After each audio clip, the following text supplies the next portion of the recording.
can't explain away. Full forensic movement analysis. There's a turning point in this forensic report, one that's easy to miss if you're just reading it straight through. At first, everything is contained: the bed, the wall, the immediate scene, but then the evidence begins to move. And once it starts moving, it tells a very different story, because what we're looking at here is no longer just a reconstruction of an attack. This becomes a reconstruction of movement, of contact, of presence after the fact. We begin with spatter identified along the closet wall. Small, circular droplets with a downward directionality. These are described as impact spatter, consistent with originating from the area of the bed. From a forensic standpoint, circular stains typically indicate that droplets struck the surface at or near a perpendicular angle. The downward direction at the lower margin suggests gravity taking over as the droplets lose energy at the end of their trajectory. What matters here is not just the classification, it's the placement. This is no longer confined to the immediate area of the victim. This is blood that has traveled. And when blood travels beyond the core event location, it raises an immediate question. Was this caused by the force of the event itself, or by movement within the space? Now we move to one of the most critical pieces of physical evidence, the knife sheath. It's located near the lower back or thigh area, and importantly, it is found on a surface that contains impact spatter. That detail alone is significant. Impact spatter does not form in isolation or after the fact. It requires an active event, force applied to a blood source. So the sheath was not placed in a clean environment. It was present during bloodshed. Testing reveals that blood on the sheath contains a mixture of DNA, with one victim as the major contributor and another as a potential minor contributor. That indicates proximity, close enough for biological material from more than one individual to be deposited. At the same time, DNA on the front strap of the sheath is attributed to a separate individual. Now, from a forensic standpoint, it's important to separate two things. DNA tells us who had contact with an item at some point.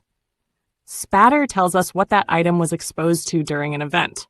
Those are not the same moment in time. And that distinction is where interpretation becomes critical. Then the evidence shifts to the bedroom door. There is a swipe stain located along the edge of the door, approximately 4 feet off the ground. A swipe stain is not passive. It is created when a blood-bearing object moves across a surface. This is motion.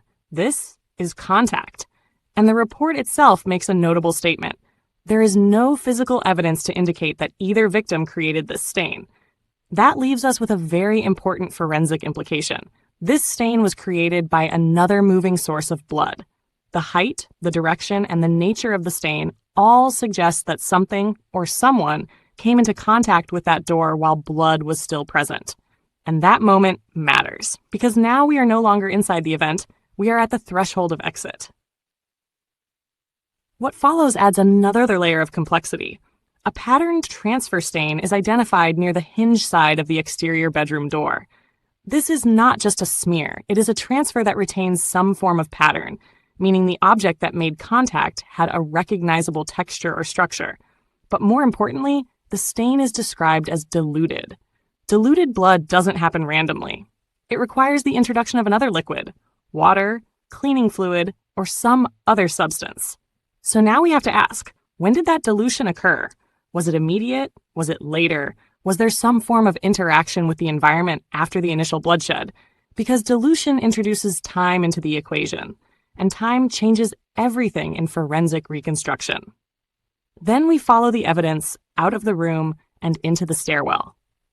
This is where the case takes a decisive turn.